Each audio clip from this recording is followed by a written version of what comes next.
First Connor was born and then I was born, and now we're adults and we're playing games. It's the Digi Bros. Welcome back to Digi Bros. Let's get fucking wrecked by Artorias. So, I'm trying to think this time. Artorias is like the hardest boss in the game, right? Other than maybe that Yes. dragon. Which one do you think's harder? The dragon. And Gibbon beat Artorias on his first try by having perfect pulls. I wonder if I've he's been fought the told dragon. that- Has he fought the dragon? I don't know. I didn't ask. I assume he did. He said he beat everything. He was like, he didn't fight the final boss until he beat every other boss. I have to like learn his attacks again. This is one of those ones I'm gonna have to like really memorize what he does. It's gonna take a while, so Might like be a few get episodes. situated. You know, find another topic to talk about. I have no ideas. You wanted to do this game, so you gotta. You said you had ideas you were thinking about. Yeah. Actually, go close the door. Shit, I'll wait. run around for a second. Why am I gonna? 'Cause it's You close bothering the me. door. I'm playing the game. I'm like really laid back, and you're also trapping me in with the way you're sitting. Oh my god. Look at this place. Whoa, whoa, there's like a canopy. I can see this guy. What is that? What is that, that line up there? That orange line.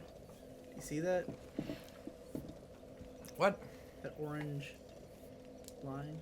Bro, there's an orange line up there. It's the tip of that tree. Anyway, you said you had things to talk about Let me earlier. think.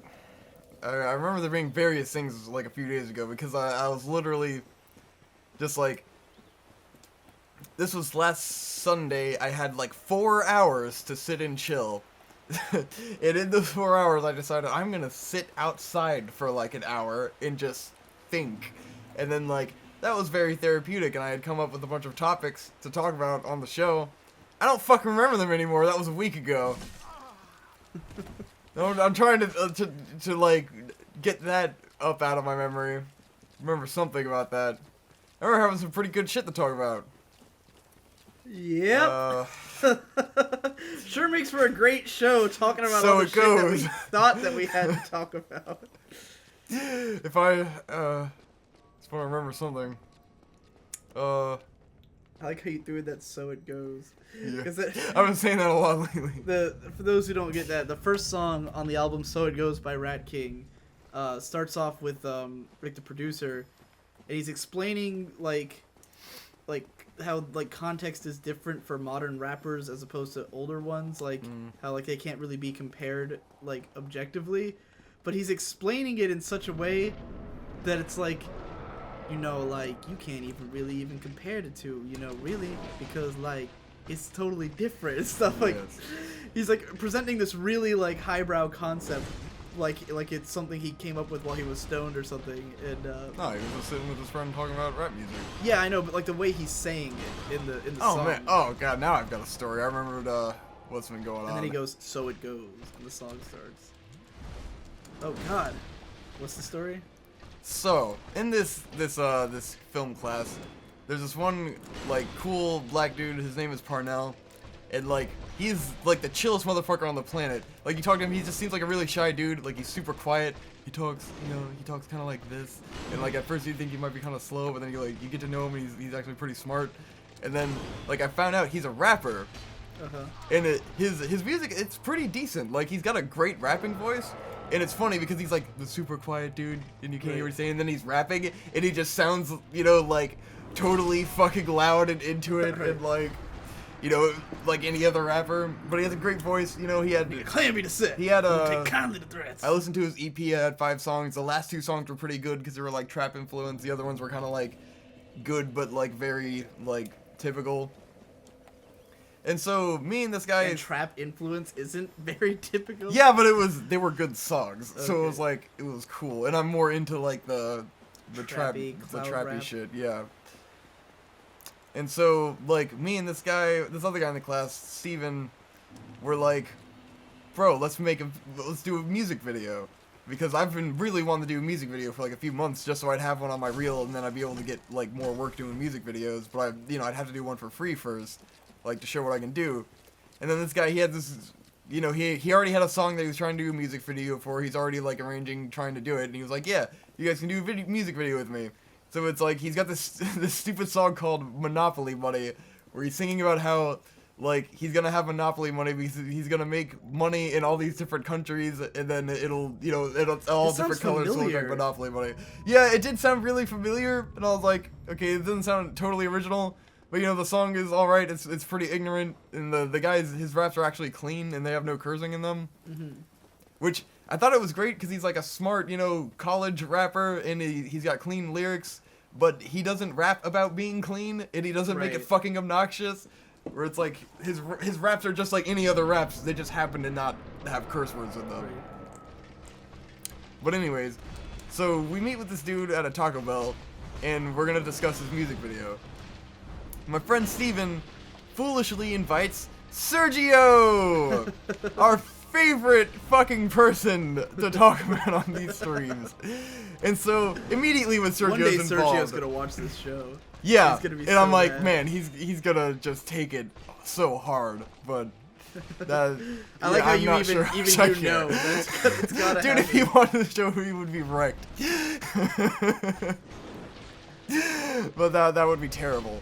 Anyways, Sergio, if you ever end up watching this, I mean, I doubt you would have made it this far, but I'm sorry.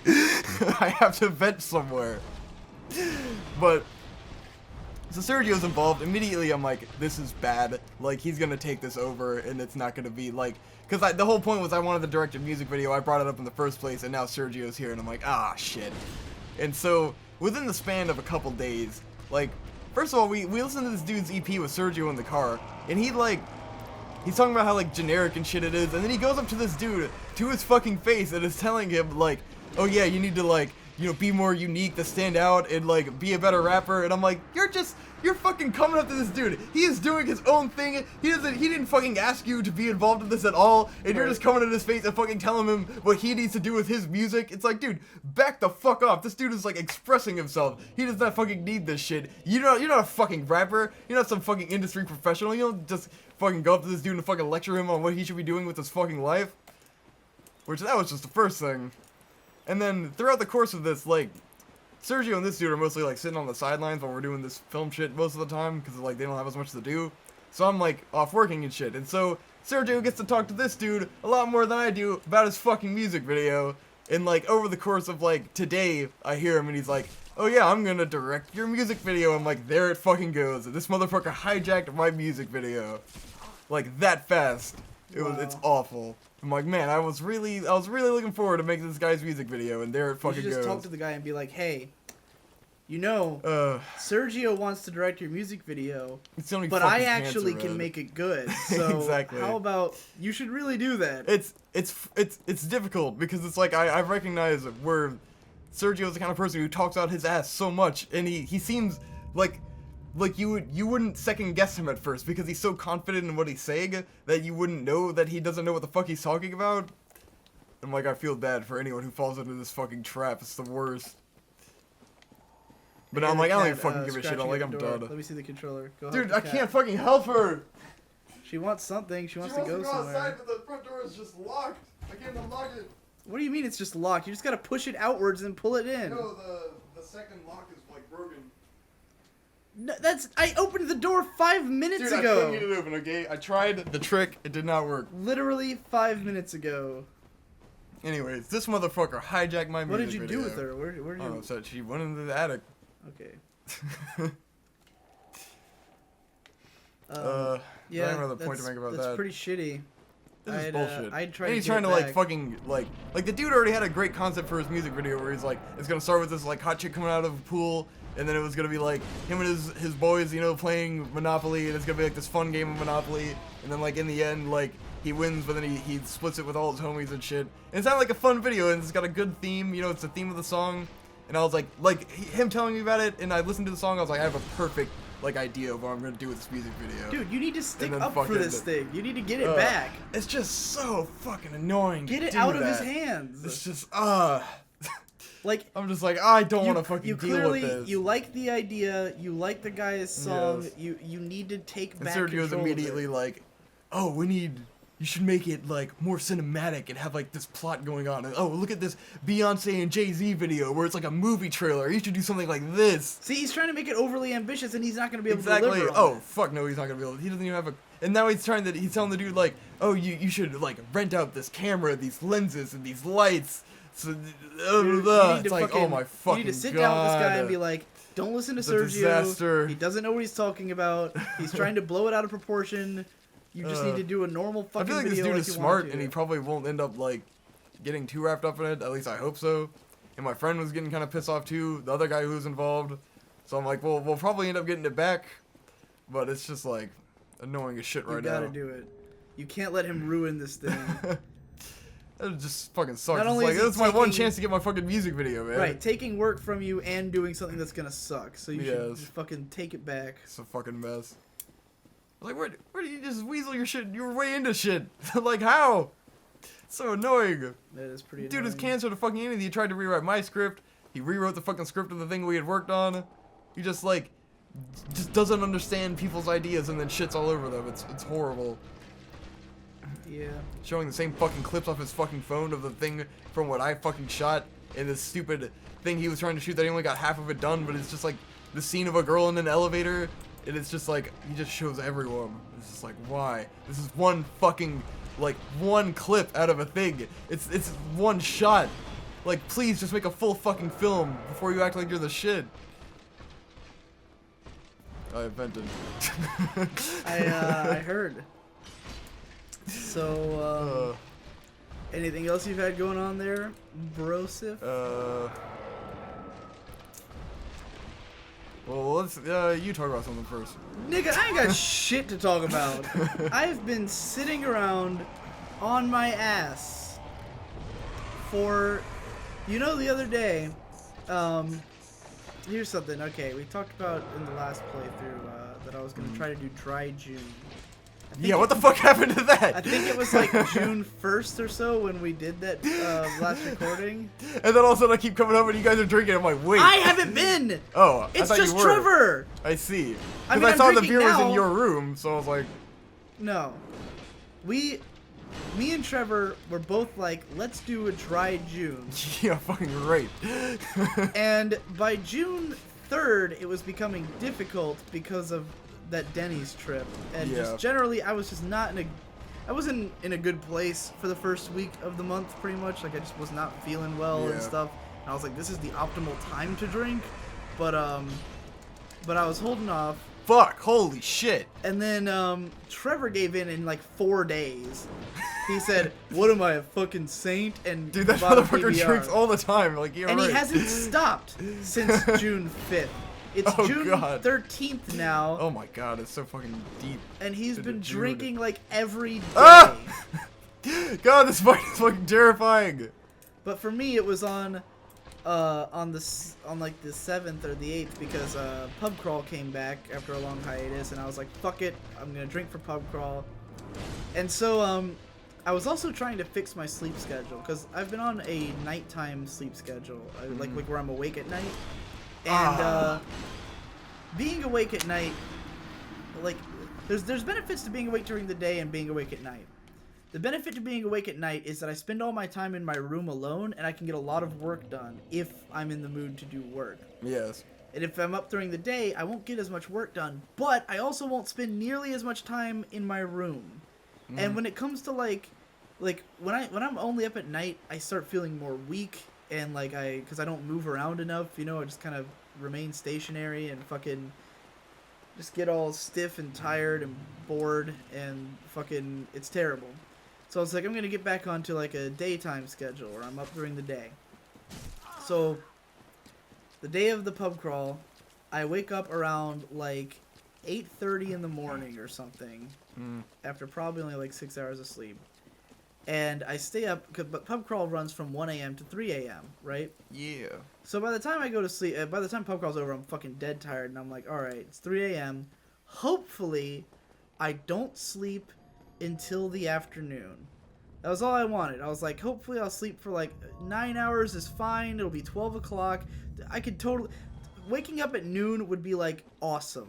There was a brief period when we first started doing Digi Bros. I was waking up right before Digi Bros came out every day, and it was like awesome because I'd be able to during the daytime is like when all the videos come out on YouTube, so I'd watch all the videos as they're coming out, sit around, walk around, you know, and then at nighttime I could get work done before I go to sleep, right? So I go to bed at 3 a.m. hoping I wake up around noon. And I wake up at 7 p.m. Oh yeah, this is when you slept for like 16 hours? 16 hours. Fucking awful, man. I slept for 16 This is fucking insane. hours. Was it like continuous? Like you never like had to wake up like kind of continuous 16 what hours did you do? sleep. What did you take? I had 2 beers. Oh god. That's it. And I'd been Someone up slipped all some day. shit into that. So, yeah, 3 a.m. We'll say 3:30, you know, because I probably took a while to get to sleep after the show. But to 7 p.m. One solid block, and I woke up just like immediately because I woke up because I woke up because Mom called me for dinner. Fuck. She was like, I hate this fucking triple. Look at this. It's stupid. She's like, Conrad, dinner, and I'm like, and I wake up and I'm like, that can't be right. Like, maybe we're having a really early dinner, and I'm looking out, like I can see the window light, and I'm like, it's clearly the late afternoon. Yeah. Maybe it's only like 5 though. It's 7. It's a late dinner, and I've slept until 7. Jesus Christ. And I just, and it completely fucked my schedule again. Still up at night, you know. Tried to fix it again today. Maybe it'll work out. Maybe right after Dark Souls, if I pass out, maybe I'll wake up at a good time or something. I don't know. It's Fuck. Is that a stamina? No. There's 3 flips. In general, the month of May put me in a bad place. Shit. Because I spent all month watching 1991 anime. Tried to roll through them, not over them.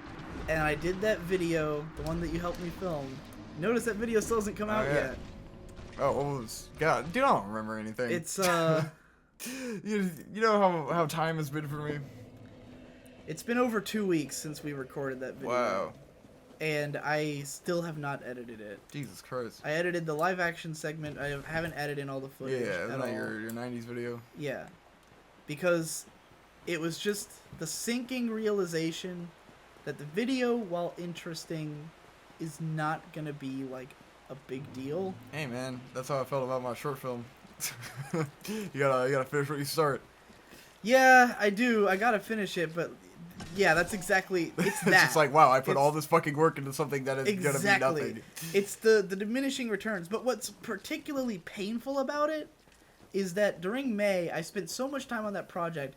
And like, the thing is, I could have done more other videos and and let the 20, because the 1991 project could have taken months like it was supposed to, and I would have got more done in the meantime, and like, you know, worked on it little bit by bit. But I was like, I'm just gonna work on it all month and power through it and make it this big thing. But because I had that mindset, I let myself be like, oh well, I'm just working on this big project, so that's all that matters, you know. But then I also spent a ton of time drinking and hanging out with friends, and my friends from the Australia came, and like, you know, and so like at the end of the month, I only did 3 videos, made $675 for the whole month on Patreon, gave $500 of that to Dad for rent, and was basically, I didn't make any shit, you know. I made enough to pay for the food I'll eat for a couple weeks, you know. Yep. So like, it was just such a like, man, I spent all month working on a project for this to be now broke and stuck with a project I don't really want to edit because it's gonna take forever, and you know, that'll never be as like, I want to put enough effort into it to make it good, but like, it's the diminishing returns thing. Like, no matter what, it's not going to be super interesting. You know, I'm pretty sure I can popular. whoop this dude's ass and stop him from fucking buffing himself, but I've never been able to do it, like, once. Oh my fucking god! Jesus, ugh! I thought I was out of the way of that shit!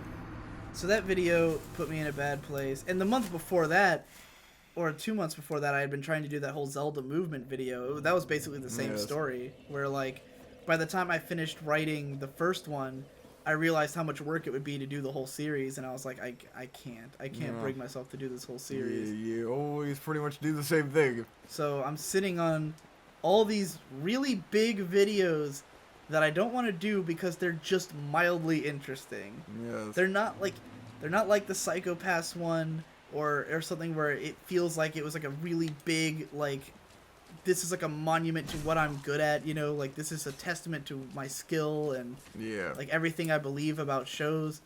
They're just kind of interesting little tangents that like won't really stick with me, you know.